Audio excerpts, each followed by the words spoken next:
Hello, I'm Hannah, and this is Hannah's Books.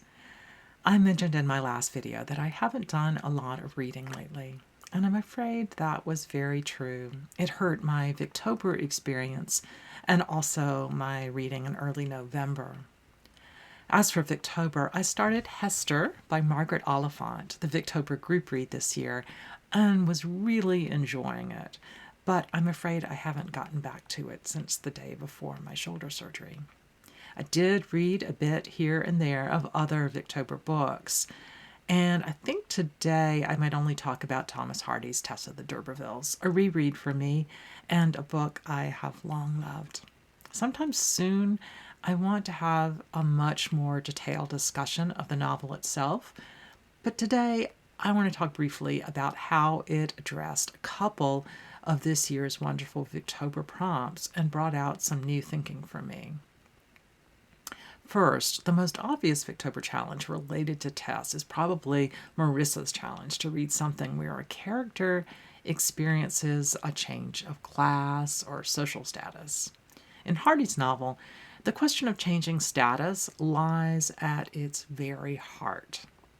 Starting even before we really get to know Tess Durbeyfield, we watch a local parson tell her father, who is basically a peasant or a member of the rural working class, that he's a descendant of an ancient founding family, the D'Urbervilles, rather than the Durbeyfields.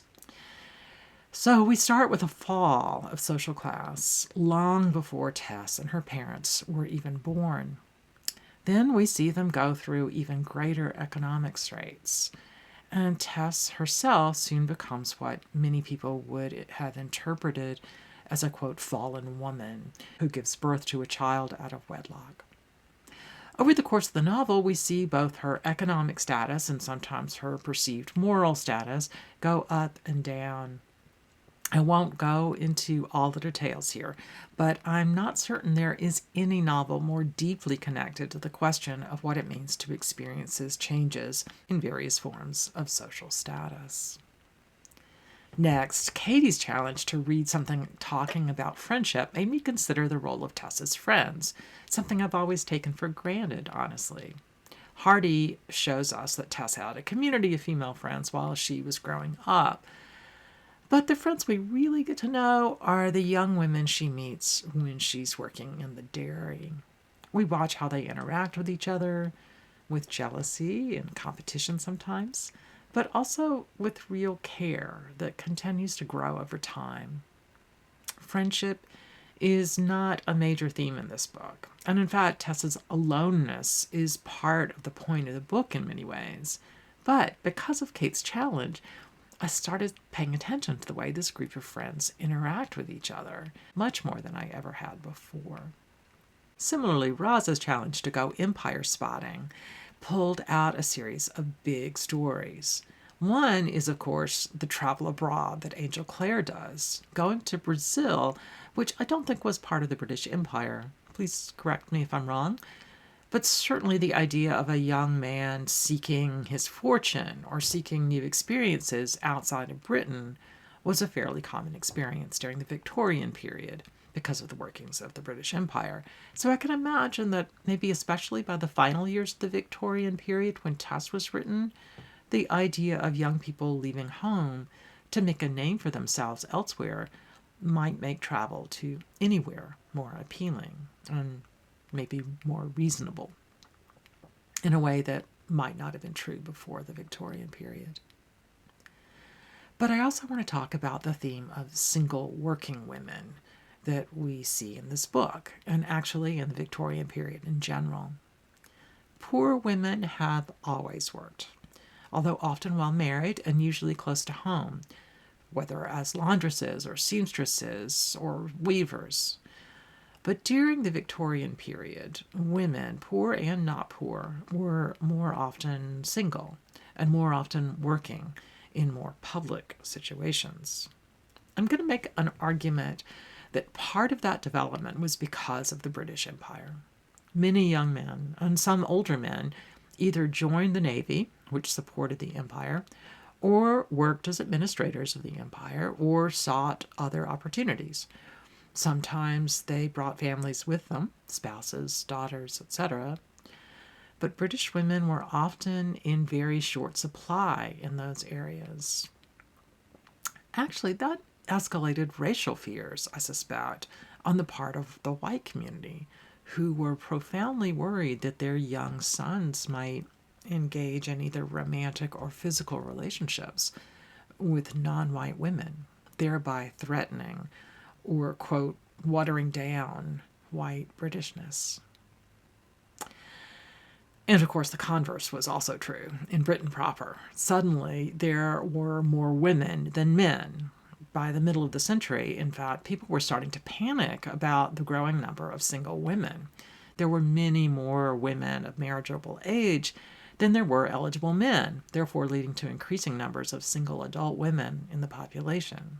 The 1851 census suggested that there were at least 500,000 more women than men, and maybe 1,000,000. Increasingly, they started seeking employment, including sometimes jobs that had not previously been held by women. And soon, 40% of the formal workplace were women.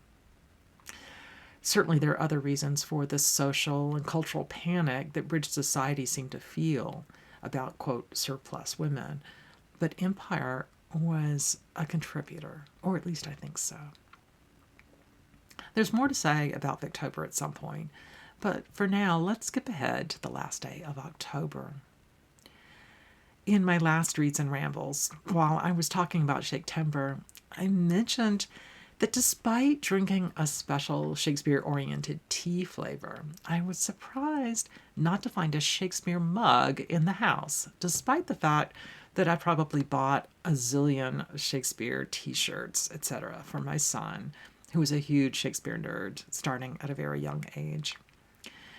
Well, one day I got a very special box from a group of commenters that it turns out know each other.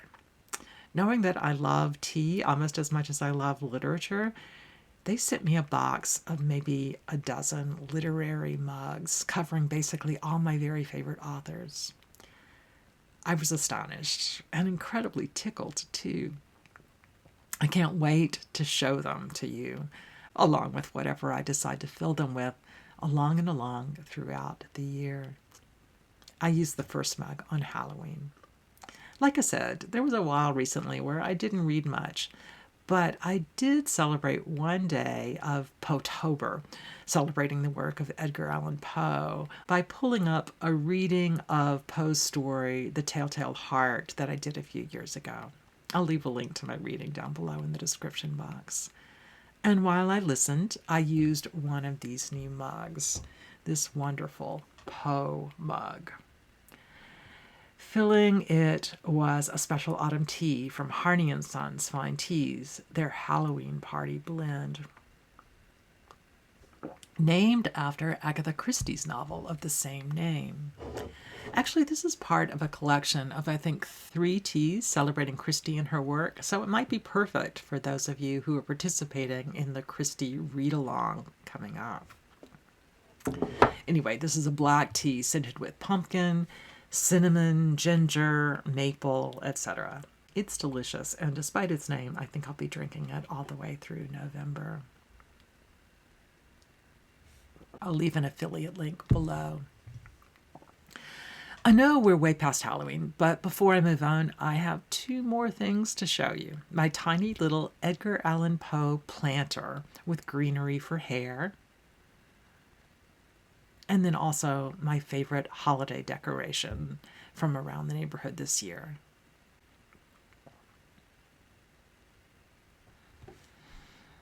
Over the last few weeks, I've been able to start getting back to reading, and I'm celebrating nonfiction November in a very casual way. I first read the newly released The Land of Sweet Forever by Harper Lee, a collection of previously unpublished short stories written before Lee's famous novel To Kill a Mockingbird, and previously published short essays written later on. I really enjoyed reading it, not because the stories and essays are great literature, they aren't, but because of what they add to our understanding of Harper Lee's literary life. I won't go into any more detail right now since I put together a formal review for Open Letters, but I will say that if you're interested in Lee's earlier writing, either To Kill a Mockingbird or Go Set a Watchman or both, you might be especially intrigued by these short stories that began this slim book. More recently, I've finished the new biography of Gertrude Stein, written by Francesca Wade. Wade is the author of Square Haunting, 5 Writers in London Between the Wars, which was one of my favorite pieces of nonfiction a few years ago. This new biography is, if anything, even better. I think I'll write up a formal review discussing Wade's arguments and also perhaps share a bit of Stein's own writing here on the channel. But for now, I want to say that one of the things I wasn't expecting was how much this book has to say about the art of biography itself. I suppose that shouldn't have surprised me, given how Wade plays around in such interesting ways with that theme in her first book, Square Hunting. But I assumed this book, studying just one person, would be a much more conventional biography. Wade's subtitle should have been a hint, An Afterlife. That's certainly one of the main threads of the book, especially its second half, which talks in very interesting ways about how Stein's life and work were curated after her death. This is just a fantastic book, even if you're not a Stein lover. I'm intrigued by her as an author, but I'm certainly not a Stein lover. Wade's biography, though, is in the running for my favorite book of the year, fiction or nonfiction. On the docket now are a couple of other literary biographies. I've started Frances Wilson's Electric Spark, The Enigma of Dame Muriel. I enjoy the work of Muriel Spark, but have never adored her. And to be honest, I'm not loving this biography yet either, so it's going slowly.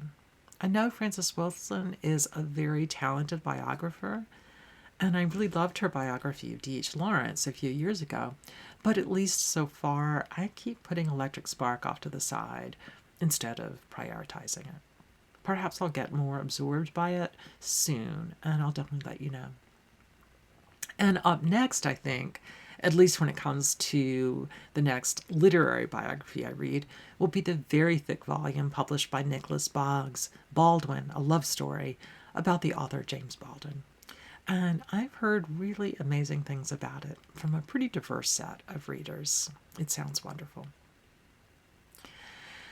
Well, that will do it for today as I try to get my sea legs back here on BookTube. Thanks for joining me. See you soon here on Hannah's Books.